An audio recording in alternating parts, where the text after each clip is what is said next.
अस्सलाम वालेकुम। जैसे कि आपको पता है कि हमने गोल्डन स्टॉक्स की एक सीरीज़ स्टार्ट की हुई है और इस सीरीज़ में हम ऐसे स्टॉक्स डिस्कस करते हैं, जिन्होंने अपने शेयर होल्डर्स को ओवर द पीरियड काफ़ी ज़्यादा बेनिफिट्स दिए हैं। कैपिटल गेन की मद में, डिविडेंड की मद में, फंडामेंटली ये काफ़ी कंपनी स्ट्रॉन्ग होती हैं। तो क्या नाम को देखते हुए उस कंपनी में इन्वेस्टमेंट करना चाहिए? बिल्कुल भी नहीं। हमने ये देखना होता है कि अगर उस कंपनी के शेयर होल्डर हम बनने जा रहे हैं, तो उस बिज़नेस को अंडरस्टैंड करें। क्या आपको वो बिज़नेस समझ आता है? क्या उसकी डिमांड है? ऐसे कौन से फैक्टर्स हैं जो कि उस कंपनी के लिए पॉजिटिव हो सकते हैं? कौन से फैक्टर्स नेगेटिव हो सकते हैं? फंडामेंटली किस तरह से कंपनी को एनालिसिस करना चाहिए? टेक्निकल लेवल पे भी देखना चाहिए कि अगर लॉन्ग टर्म में भी देखा जाए, तो टेक्निकल लेवल पे कंपनी हमें कहाँ पे मिल रही है और फ्यूचर में हमारी क्या एक्सपेक्टेशंस हो सकती हैं? तो एक्चुअली आज हम एटीएलएच एटलस होंडा लिमिटेड को डिस्कस करेंगे।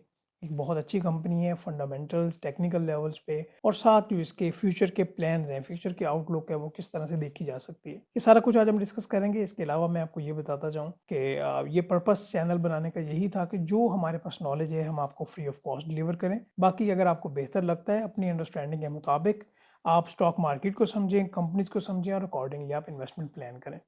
तो एक और अनाउंसमेंट भी है हमारी तरफ से 20,000 सब्सक्राइबर्स पे हमने आपके साथ free of cost training program share करना है इसी चैनल पे। उसकी कोई चार्जेबिलिटी नहीं होगी। तो आपने चैनल को सपोर्ट करना है और स्टार्ट करते हैं ये सेशन।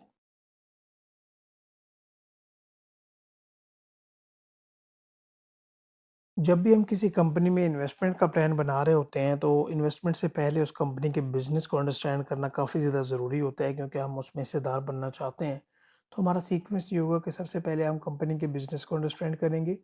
उसमें हमारे काफ़ी फंडामेंटल पॉइंट कवर हो जाएँगे। देन हम फाइनेंशियल एनालिसिस को डिस्कस करेंगे कि कंपनी के जो फाइनेंशियल डेटा है, पिछले 4-5 सालों का, पिछले क्वार्टर्स का वो क्या कहता है।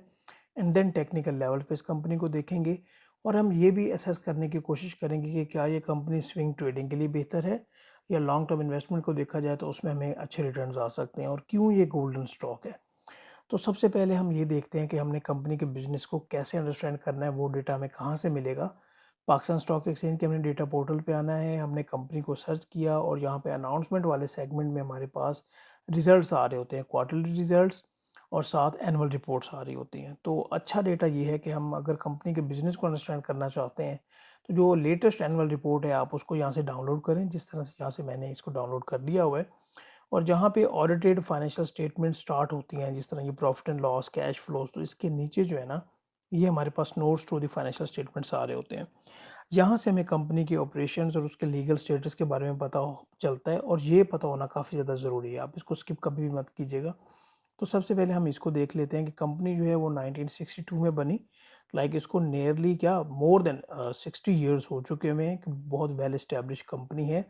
स्टॉक एक्सचेंज में लिस्ट हुए भी काफ़ी टाइम हो गया हुआ है और इसका प्रिंसिपल बिजनेस क्या है जी? ये manufacturing and marketing of motorcycles and spare parts, ये हो गया। और साथ हमने ये देखना होता है कि कंपनी क्या पेरेंट कंपनी है या ये कंपनी किसी की सब्सिडरी है, ठीक है? तो ये हमें पता चलेगा यहाँ से कि मेंशन हुआ है कि ये जो कंपनी है सब्सिडरी इन्वेस्टमेंट प्राइवेट लिमिटेड की सब्सिडरी है, ठीक है। 52.43% शेयर्स जो हैं वो शेराजी इन्वेस्टमेंट प्राइवेट लिमिटेड होल्ड करती है इन एटलस होंडा लिमिटेड। ठीक हो गया, यही बात यहाँ से क्लियर हो गई। और फर्दर इसके बिजनेस एड्रेसेस आ रहे हैं और यहाँ से हमें पता चल रहा है कि इस कंपनी होंडा एटलस लिमिटेड की कोई सब्सिडरी नहीं है, बल्कि ये सब्सिडरी है शेराजी इन्वेस्टमेंट प्राइवेट लिमिटेड की। शराज़ी इन्वेस्टमेंट एक बहुत बड़ा ग्रुप है, तो इसके बारे में आप फर्दर एक्सप्लोर कर सकते हैं अपने तौर पे, क्योंकि यहाँ पे हमारा फोकस क्या है कि हम एटलस होंडा लिमिटेड कंपनी को डिस्कस करें। ये बात क्लियर हो गई। अभी हम ये डिस्कस करते हैं कि ये जो कंपनी है इसको क्या कंपैरेटिव एडवांटेज है और ऐसे क्या फंडामेंटल पॉइंट है कि ये कंपनी एक बहुत बेहतर हमें लगती है। अच्छा, इसमें जो सबसे बड़ा पॉइंट है वो ये है कि पाकिस्तान में इसकी लार्जेस्ट मैन्युफैक्चरिंग प्लांट है। ये अगर हम बात करें जो भी ऑटोमोबाइल सेक्टर या मोटरसाइकिल्स की बात करें, तो एक बहुत बड़ा इनका प्लांट है जो कि इनको बाकी प्लांट से, बाकी कंपनी से डिस्टिंग्विश करता है। आपको पता होगा कि आज से काफ़ी टाइम पहले, लाइक काफ़ी क्या 5-7 साल 10 साल पहले अगर हम बात करें, तो चाइनीज़ कंपनी की बड़ी भरमार हुई, वो मार्केट में आई और लोगों ने कहा कि जी होंडा जो कंपनी है ये CD70 या 125 वगैरह, ये अभी इनकी उतनी ज़्यादा वर्थ नहीं होगी, लोग मूव कर जाएँगे, बट वो उनको कम्पीट नहीं कर पाए। ठीक है? होंडा लिमिटेड को उससे कोई फ़र्क उस तरह से नहीं पड़ा। क्यों नहीं फ़र्क पड़ा? कि सिर्फ़ ये मोटरसाइकिल मैन्युफैक्चर नहीं करती, इसके साथ इनकी प्रॉपर सर्विस की एक लाइन है। सर्विस की लाइन है, स्पेयर पार्ट्स की लाइन है, जिसकी वजह से इन्होंने एक अपना बहुत बड़ा नेटवर्क बना लिया हुआ है। और इस कंपनी का अगर हम शेयर की बात करें तो पाकिस्तानी मार्केट में जो इसका शेयर है वो 80% से भी ज़्यादा है। तो इस कंपनी को बीट करना, मैं ये तो नहीं कहता कि बिल्कुल नामुमकिन है, but it's very very difficult कि होंडा लिमिटेड को बीट किया जाए। तो ये इसके फंडामेंटल काफ़ी ज़्यादा स्ट्रॉन्ग पॉइंट बनते हैं कि ये पाकिस्तान में काफ़ी ज़्यादा वेल एस्टेब्लिश कंपनी है, बहुत बड़ा इनका प्लांट है, इनका पूरा सेटअप होता है, सर्विसेज, स्पेयर पार्ट्स, मैन्युफैक्चरिंग, और साथ में इनकी यूनिट्स की कैपेसिटी है वो भी हमने देखना होती है। यहाँ से हमें थोड़ा-सा इस बिज़नेस के बारे में आइडिया हुआ कि मैन्युफैक्चरिंग भी करती है, मार्केटिंग भी करती है, स्पेयर पार्ट्स भी हैं। सबसे बड़ा प्लांट है, तो इसको काफ़ी ज़्यादा यहाँ पे कंपैरेटिव एडवांटेज है। सही? फर्दर आप इसके बारे में खुद भी एक्सप्लोर कीजिएगा। इसके बाद हमने मूव करना होता है इनकी चेयरमैन रिपोर्ट और डायरेक्टर रिपोर्ट पे। तो यहाँ पे अगर हम जाएँ तो इस इन्होंने ओवरऑल ये इस जो चेयरमैन रिव्यू है ना, इसमें ओवरऑल इंडस्ट्री के बारे में बताया होता है, वो भी आप ज़रूर पढ़िएगा। और यहाँ पे मोटरसाइकिल इंडस्ट्री की यहाँ पे बात की हुई है, क्योंकि यहाँ पे मैंने एनुअल रिपोर्ट निकाली है 2024 जब एंड हुआ, और इस कंपनी का जो ईयर एंड है वो है मार्च, ठीक है? तो लाइक 2000, ये जो अभी रिपोर्ट हम देख रहे हैं ये 31 मार्च 2024 की एनुअल रिपोर्ट है। अभी जो है वो 2025 के बाद ये 31 मार्च 2025 के बाद आएगी। जो पिछला साल गुजरा है ना, उसमें ये कह रहे हैं कि मोटरसाइकिल इंडस्ट्री ने 22% का डिक्लाइन देखा है। इंपोर्ट रिस्ट्रिक्शंस, इन्फ्लेशंस और बाकी इन मामलात की वजह से। बाकी इसमें कोई ख़ास ऐसी बात नहीं है। और कंपनी के बारे में ये बताया जा रहा है कि क्योंकि ईवीज़ की काफ़ी ज़्यादा डिमांड है और उसके ऊपर गवर्नमेंट का भी काफ़ी ज़्यादा प्रेशर है, और उनको बेनिफिट्स भी काफ़ी दिए जा रहे हैं। तो इस वजह से इन्होंने एक वेरिएंट लॉन्च किया है जिसको बेनली ई उन्होंने नाम दिया। लेकिन ये अभी महंगा ही बहुत है, 8-9 लाख रुपए की एक बाइक है। लेकिन इनका जो प्राइम फोकस है वो वही है, जो कि ये ट्रेडिशनल CD70 एंड 125, क्योंकि जो CD70 है वो इनका, आप समझ लें कि सबसे ज़्यादा सेलिंग आइटम है पाकिस्तान में। सही होगी बात, लार्जेस्ट मतलब क्या है वो सेगमेंट है टू व्हीलर कैपेसिटी में। तो ये हो गई इनकी डायरेक्टर रिपोर्ट। अच्छा, फर्दर अगर हम यहाँ पे आते हैं तो इस डेटा को हमें ज़रा एनालाइज करना है, और इसको हम ज़रा इस तरह से देखेंगे कि ये इसके लिए नेगेटिव पॉइंट भी बनता है। वो देखिएगा, क्योंकि हमने सिर्फ ये तो नहीं बात करनी कि जो पॉजिटिव पॉइंट है वही आपको बताएं और नेगेटिव पॉइंट आपको ना बताएं।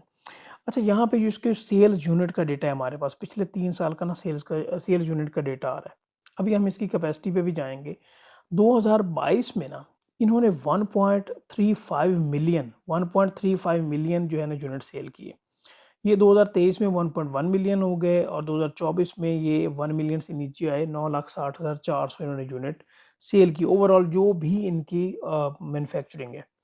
अगर इसको देखा जाए तो ये ट्रेंड पिछले 3 साल में हमने देखा है कि डाउन है। लेकिन अभी 2024 का जो 2025 के जो पहले 2 क्वार्टर हैं या तीसरा क्वार्टर है, जो अभी रिजल्ट्स आ रहे हैं, उसमें हम ये देख रहे हैं कि जो अभी इनकी जो सेल्स हैं वो काफ़ी ज़्यादा बेहतरी की तरफ है। वो क्या?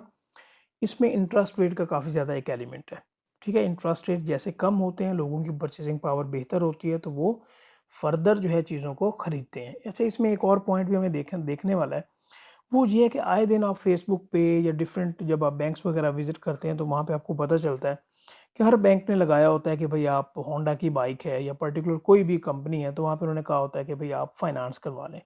अगर आप, काफ़ी बैंक हैं जो कि 1 साल के अंदर अगर आप अगर सब कुछ क्लियर कर देते हैं उनकी इंस्टॉलमेंट्स वगैरह, तो फिर आपको कोई इंटरेस्ट चार्ज नहीं करते। फिर 1.5 साल, 18 महीने की किस्तें हो गई जी, 24 महीने की किस्तें हो गई, तो उसमें आपको थोड़ा-थोड़ा इंटरेस्ट होता है। तो क्या है कि काफ़ी ज़्यादा फैसिलिटेट करते हैं वो अपने बैंक वाले, कि उससे भी बाइक्स की सेल्स में काफ़ी ज़्यादा हमें इज़ाफ़ा देखने को मिलता है। जब इंटरेस्ट रेट कम हुए हैं, तो हम ये फर्दर इसमें जो है ना, हम इसमें इंक्रीज़ देख रहे हैं।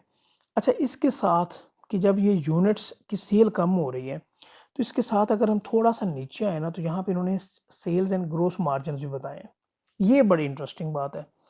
यहाँ से हमने देखा है कि सेल्स का ग्राफ तो नीचे कम हो रहा है, लेकिन यहाँ पे सेल्स यूनिट का, सॉरी, क्वांटिटी की यहाँ पे बात हो रही है। सेल्स यूनिट का ग्राफ तो कम हो रहा है, लेकिन sales in terms of rupees वो बढ़ रहा है। ये देखें कि 2022 की बात करें तो यहाँ पे ये है, 2023 में ये था, और फर्दर यहाँ पे आप देख लें कि ये 160 बिलियन यहाँ पे था 2024 के एंड में। ये क्यों थोड़ा इंक्रीज़ कर रहा है? वो सिर्फ़ और सिर्फ़ जो प्राइस ये बढ़ाते हैं ना बाइक्स की, उसकी वजह से हमने इंक्रीज़ देखा है। अब इसको आप पॉज़िटिव नहीं ले सकते उस तरह से, क्योंकि ओवरऑल जो क्वांटिटी है उसमें डिक्रीज़ आ रहा है। यहाँ पे अभी हमें क्या पता चला कि हमने सिर्फ ये नहीं देखना होता कि sales in terms of rupees बढ़ रही हैं, हमने ये भी देखना होता है कि क्या क्वांटिटी भी बढ़ रही है या नहीं बढ़ रही। लेकिन अभी इसके जो हालात हैं और ज़्यादा बेहतरी की तरफ जा रहे हैं क्योंकि इंटरेस्ट रेट कम हो रहे हैं और जो बाइक्स हैं उनकी डिमांड में इज़ाफ़ा ओवरऑल चल रहा होता है। अच्छा, यहाँ तक हमें क्लियर पता चल गया। इसी के साथ हम देखेंगे कि इस ये जो होंडा एटलस कंपनी है, इसकी प्रोडक्शन कैपेसिटी क्या है? तो यहाँ पे मैंने ऑलरेडी मार्क करके रखा हुआ है, इसके नोट्स में 41 वाले नोट्स पे अगर आएँगे ना, तो यहाँ से हमें ये पता चलेगा कि 2000 इनकी अगर हम कैपेसिटी देखें, तो इन्होंने कैपेसिटी में इंक्रीज़ नहीं किया। 2023 में भी 1.5 मिलियन बाइक्स बनाने की कैपेसिटी थी, 2024 में भी इतनी थी। अभी 2025 का डेटा आएगा तो हम देखेंगे। 2023 में इन्होंने प्रोड्यूस कितने किए हैं 1.1 और 2024 में कितने प्रोड्यूस किए हैं 966768। तो इन्होंने जो प्रोडक्शन की थी कैपेसिटी थी उसके अंडर रहते हुए इन्होंने प्रोडक्शन भी अपनी कम की। और क्यों कम की? ये सारे फैक्टर्स देखते हुए कि पाकिस्तान में डिमांड किस तरह से होगी, लोगों की परचेजिंग पावर क्या होगी, इंटरेस्ट रेट वगैरह क्या चल रहे होंगे, तो इन्होंने ये असेस किया कि हम बहुत ज़्यादा बाइक्स पिछले साल की निस्बत सेल नहीं कर पाएंगे, तो उस वजह से इनकी जो प्रोडक्शन है वो कम हुई। तो यहाँ से हमें प्रोडक्शन कैपेसिटी का पता चलता है कि कंसिस्टेंट है। सही होगी बात। अभी यहाँ से हम फर्दर आगे मूव करेंगे और कंपनी का जो पिछले 4-5 साल का डेटा है हम उसको एनालाइज करेंगे। अभी हम फाइनेंशियल एनालिसिस मूव कर रहे हैं और ये वाला जो अभी मैं आपको बता रहा हूँ, ये आप किसी भी कंपनी पे जो है ना वो अप्लाई कर सकते हैं। जब आप फाइनेंशियल एनालिसिस करने लगें तो उसमें आपने कौन से पॉइंट्स को देखना है, काइंडली आप नोट कीजिएगा। आपने वहाँ पे देखना है कि कंपनी की जो सेल्स हैं पिछले सालों में क्या वो बढ़ रही हैं? उसके अलावा जो फाइनेंस कॉस्ट है, क्या वो बढ़ रही है या नहीं बढ़ रही? फाइनेंस कॉस्ट अगर कम हो या बहुत ज़्यादा ना बढ़े तो अच्छी बात है। इसके अलावा आपने ये देखना है कि कंपनी जो अदर इनकम है, अच्छा अदर इनकम जो होती है इसके बारे में भी अभी आपको बहुत इंपॉर्टेंट पॉइंट बताने वाला हूँ। अदर इनकम वो है कि जो कंपनी ने कहीं और पे इन्वेस्टमेंट्स की हुई होती हैं। अगर कंपनी की सेल्स जो उसका मेजर सेल्स है, मेजर रेवेन्यू का जहाँ से उसकी मेन एक्टिविटी है, वहाँ से उसकी सेल्स नहीं बढ़ रही, वो कंसिस्टेंट आ रही हैं और अदर इनकम बढ़ती जा रही है, तो आप इसको क्या समझेंगे? क्या ये पॉजिटिव बात है या नेगेटिव बात है? अगर आप लॉन्ग टर्म इन्वेस्टर हैं तो ये नेगेटिव बात है। उसकी जो मेन एक्टिविटीज़ हैं वहाँ से उसका बिज़नेस आना चाहिए। ये भी अच्छा है कि उसकी अदर इन्वेस्टमेंट से उसको इनकम आ रही है, बट कंपनी तब ज़्यादा बेहतर परफ़ॉर्म करती है जब उसकी मेन एक्टिविटीज़ की तरफ से उसका बिज़नेस आता है। क्लियर होगी बात? लास्ट में आपने देखना है कि कंपनी का प्रॉफ़िट कैसा आया और फिर आपने ईपीएस जो उसकी अर्निंग पर शेयर है वो किस तरह से आ रही है। फाइनेंशियल एनालिसिस में आपने ये 4-5 पॉइंट काफ़ी ज़्यादा इंपॉर्टेंट है और इनको आपने एनालाइज़ करना होता है। तो इनको अभी हम देख लेते हैं। ज़रा मैं कोशिश करता हूँ कि जल्दी से रैप अप करूँ, टाइम भी हमारा काफ़ी हो गया बट ये थोड़ा-सा डिटेल थोड़ा-सा एनालिसिस होता है, तो इसको समझना ज़रूरी है।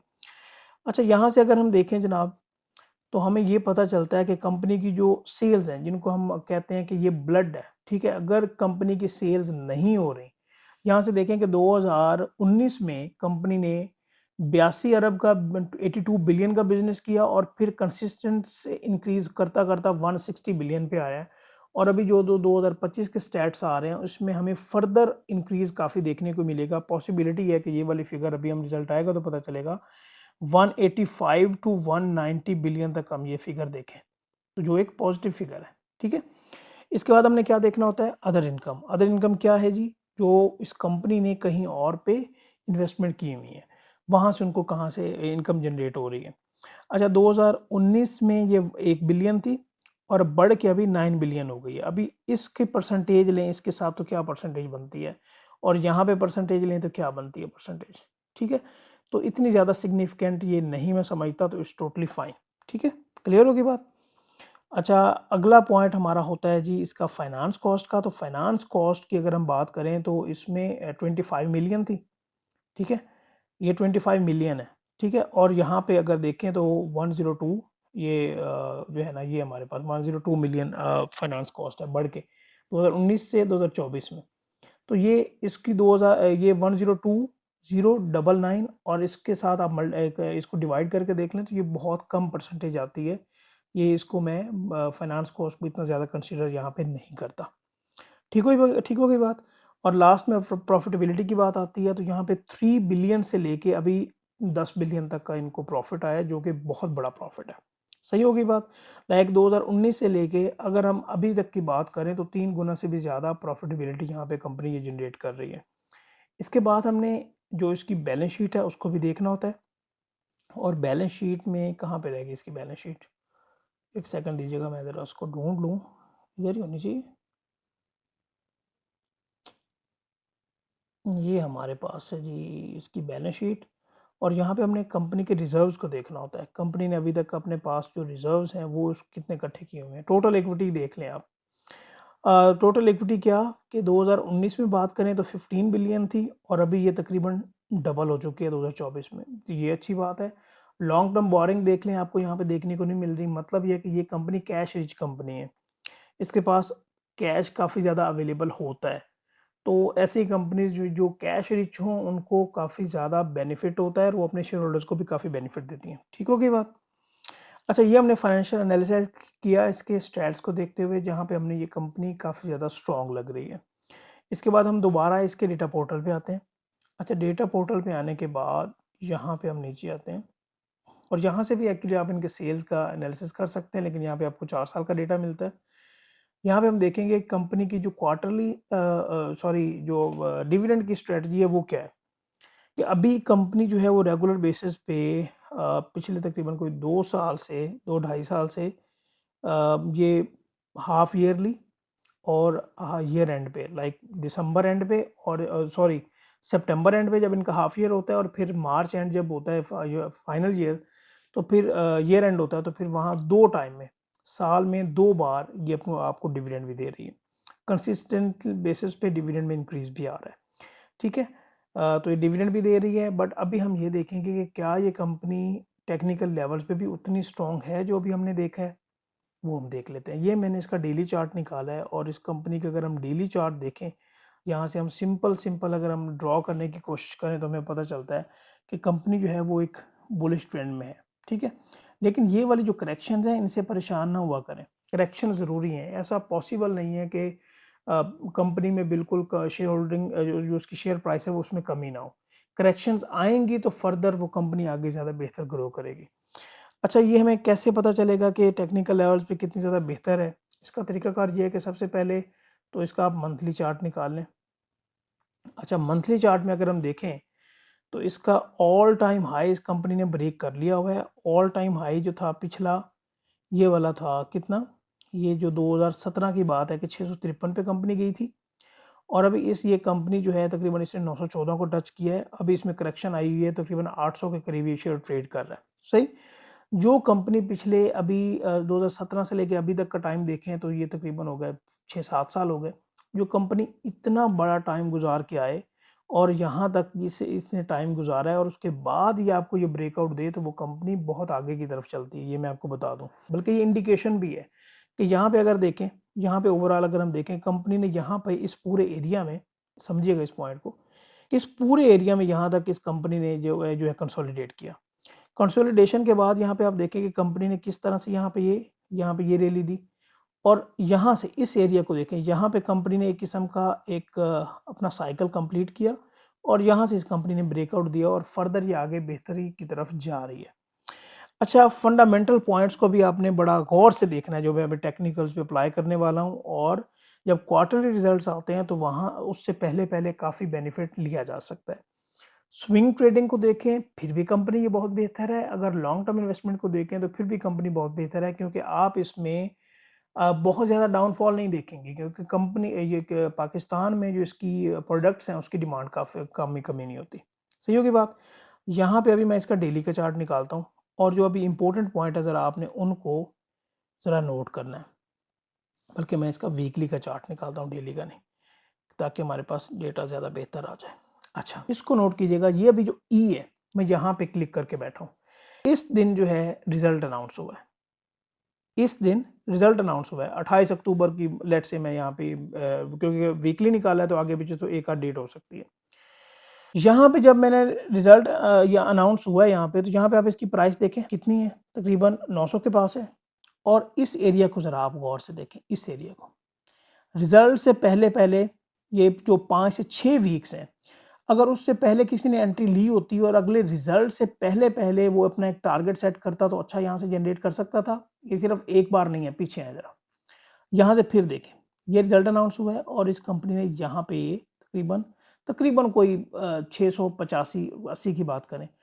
इससे पहले ये जो पिछले वीक गुज़रे हैं, अगर बंदे ने ये प्लान किया होता कि भई मैंने यहाँ से बेनिफिट लेना है और उसके क्वार्टरली रिज़ल्ट से पहले लाइक 1 महीना पहले या 2 महीने पहले जब उसको करेक्शन मिले या ये डिप आए, जिस तरह अभी यहाँ पे आई, यहाँ पे अगर एक्यूमुलेशन की होती, तो एक टारगेट सेट करके 4-5 वीक में या 8 वीक में बेनिफिट लिया जा सकता था, बिल्कुल लिया जा सकता था। इसी तरह फिर यहाँ पे आए, सेम वही सेम वही कहानी इस रिज़ल्ट पे, इस रिज़ल्ट पे, इस रिज़ल्ट पे, इसी तरह इस रिज़ल्ट पे आए। आप पिछले जितने रिज़ल्ट देखेंगे, उसमें से आपको ज़्यादातर में ये स्ट्रैटेजी नज़र आएगी कि अगर उसको करेक्शन पे बाय किया होता तो अगले रिज़ल्ट से पहले-पहले अगर उस क्वार्टर का रिज़ल्ट आगे बेहतर आना है, आपकी एक्सपेक्टेशन है कि वो बेहतर आएगा, तो एक बेनिफिट लिया जा सकता था। ये बात क्लियर हो गई बात? अच्छा, इसी तरह से अगर हम यहाँ पे देखें कि इस कंपनी ने 900 के बाद ये अभी करेक्शन ली और ये अभी 800 के करीब ट्रेड कर रहा है। अब जब भी ये वीडियो देख रहे हैं, ज़रा गौर से देखिएगा। अभी मैं आज करंटली बात करूँ तो अभी इसके दिसंबर का रिज़ल्ट पेंडिंग है और इसमें हम जो इसकी ईपीएस है वो बेहतर समझ रहे हैं कि बेहतर आएगी। इसके बाद जो इसका ईयर एंड है मार्च, उसका रिज़ल्ट पेंडिंग है। अगर यहाँ पे हमारे पास 2 अपॉर्च्युनिटीज़ हैं कि यहाँ पे हमने करेक्शन देख ली। अगर यहाँ से लेट्स से मैं अपनी बात करूँ, तो यहाँ पे अगर मैं इसमें थोड़ी बहुत जो भी मैं मेरी एपेटाइट है रिस्क की, उसके अकॉर्डिंगली मैं इसमें एंट्री लूँ, तो दिसंबर रिज़ल्ट जैसे अनाउंस होगा, उससे पहले-पहले इसमें एक बेहतरीन हमें जो है ना सेटअप मिलता हुआ नज़र आ रहा है और इसमें इसी सेटअप पे हमें बेनिफिट यहाँ पे होगा। क्योंकि ओवरऑल कंपनी जो है ये बुलिश ट्रेंड में खड़ी हुई है। इसी तरह ये हम मार्च में भी कर सकते हैं। और अगर आप लॉन्ग टर्म इन्वेस्टर हैं, फिर आपको ये देखने की ज़रूरत ही नहीं है कि उस करंट डेट पे क्या आपका वो शेयर होल्डिंग चल रही है, क्या शेयर प्राइस है। लेट्स से आपने प्लान बनाया कि आपने अपने पोर्टफोलियो में 20 कंपनीज़ सिलेक्ट की हुई हैं, ठीक है? और उस 20 कंपनीज़ में से इसका हिस्सा 5% बनता है, तो आपने एक डेट सिलेक्ट कर ली 10 तारीख या 9 तारीख, जब भी आपके पास वो अमाउंट पर्टिकुलर आए, तो आपने आँखें बंद करके लेट्स से मैं अपनी बात करूँ तो मैं उसमें पैसे डालता जाऊँगा लॉन्ग टर्म इन्वेस्टमेंट को लेके और इसको लॉन्ग टर्म के लिए होल्ड करूँगा और लॉन्ग टर्म को होल्ड करने का क्या मतलब है 5 साल, 10 साल, 15 साल, 20 साल और स्विंग ट्रेडिंग का क्या मतलब है? स्विंग ट्रेडिंग का ये मतलब होता है जिस तरह अभी आपको ये इसने यहाँ पे ये रैली दी यहाँ पे, ये रैली द दी यहाँ पे, ये छोटी-सी रैली दी यहाँ पे। आपने इस तरह से प्लान करना होता है। अच्छा, एक और छोटी-सी मैं अनाउंसमेंट आपको दोबारा करता जाऊँ कि मैंने डिविडेंड स्टॉक्स पे अभी वीडियो बनानी है। तो हम इस वीडियो को एक टारगेट रख लेते हैं कि आप इसके कोई 600-700 लाइक कर दें, तो मैं इंशाल्लाह ताला डिविडेंड स्टॉक्स और उसमें कोई 10-15 स्टॉक्स ऐसे होंगे जो कि सिर्फ डिविडेंड स्टॉक्स को पसंद करते हैं, कि मैं उनका प्रॉपर बताऊँ कि क्या वजह है इन स्टॉक्स की और वो स्टॉक्स की लिस्ट भी शेयर करूँ, एक प्रॉपर प्लान भी शेयर करूँ। ठीक हो गई बात? अंडरस्टैंडिंग हुई है? अच्छा, इसके बाद हम दोबारा आते हैं जी यहाँ पे पाकिस्तान स्टॉक एक्सचेंज के डेटा पोर्टल पे और यहाँ पे हम आएँगे। नीचे आएँगे इसके फाइनेंशियल रिजल्ट्स पे और ज़रा इसको गौर से देखिएगा। पिछले 2021 से लेकर 2024 तक ₹28 की 2021 में इसकी ईपीएस थी और 2024 में इसकी ईपीएस हो गई 78। देखिएगा गौर से, मतलब 80 आप लगा लें, ठीक है? क्वार्टरली रिजल्ट पे आते हैं। अभी जो 2 हमारे पास रिजल्ट्स आए हैं 2025 का पहला क्वार्टर, 2025 का दूसरा क्वार्टर, ये ₹28 और ये ₹25, मतलब कितने हो गए? 53 हो गए। 53 और मैं ये एक्सपेक्ट कर रहा हूँ कि इसकी 100 और 100 से प्लस जो है इसकी ईपीएस आएगी, ओवरऑल इस पूरे साल की। यहाँ पे मुझे बताइएगा कि इसकी एनुअल ईपीएस यहाँ पे कितनी थी? 78 और अभी हमारी ईपीएस कितनी बढ़ने जा रही है? एक एनालिसिस ही है ना, एक मेरा रफ एस्टिमेट ही है ना कि वो 100 या 100 से प्लस होगी। तो यहाँ पे हमें इंक्रीज़ देखने को मिला। अगर हमें क्वार्टर टू क्वार्टर इंक्रीज़ देखने को मिल रहा है, तो फिर यहाँ पे ये वाला प्लान बड़ा बेहतरीन तरीके से सक्सेसफुल हो सकता है क्योंकि फंडामेंटल पॉइंट पे हमें ये बता रहा है कि आगे उसकी ईपीएस में बेहतरी आएगी। इन्वेस्टर जो हैं वो कब डिसीजन करते हैं कि भाई मुझे इस कंपनी से और ज़्यादा एक्यूमुलेशन करनी है या इस कंपनी से निकल के दूसरी कंपनी में जाना है।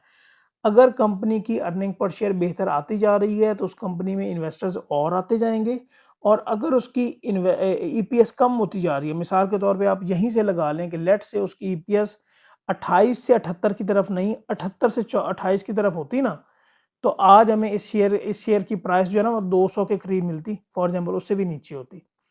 और अगर ये वाली ईपीएस 100 पे होती है तो आज जो शेयर मैं समझता हूँ कि 800 पे खड़ा हुआ है, पॉसिबिलिटी है कि वो हमें 1000 प्लस भी देखने को मिले। लेकिन ये सारे असेसमेंट एनालिसिस होते हैं, तो डिसीजन जो है वो आप खुद कर सकते हैं कि जो कि आपको बेहतर लगे। बट ये एक मेरा छोटा थोड़ा-सा एनालिसिस था जो कि मैं एक समझता हूँ कि मैं लाइक हमेशा सीखता रहता हूँ। इसके अलावा मैं आपको बताऊँ कि जो भी आप कमेंट्स करेंगे, उसका मैं पर्सनली आपको रिप्लाई करूँगा, तो मेक श्योर कि जो भी आपके वैलिड और लर्निंग को रिलेटेड क्वेश्चंस हुए तो वो आप ज़रूर पूछिएगा। तो इंशाल्लाह हम नेक्स्ट वीडियो में मिलते रहेंगे। अपना बहुत सारा ख़्याल रखिएगा। Thank you so much. अल्लाह हाफ़िज़।